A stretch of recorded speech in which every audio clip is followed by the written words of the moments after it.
for strong when relieving. This pose improves your balance and stamina in your standing leg, strengthening your quad, your calf, and your ankle. It also builds active range and motion in your lifted leg as you flex your front hip, engaging your abdominals. You pull your thigh up towards the ceiling. Going into this pose, going to the top of your mat, feet together.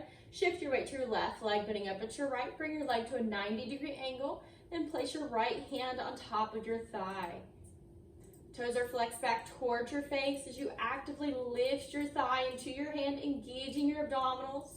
Chest up, chin up, soft gaze forward. Shoulders are back and down. Imagine there's a string on the top of your head pulling you up towards the ceiling. And gently release. Some modifications for this pose. One modification would be if you struggle with balance, you can use a wall to place your hand on the wall, giving you stability to stand straight. An advancement would be to close your eyes for a challenge in balance.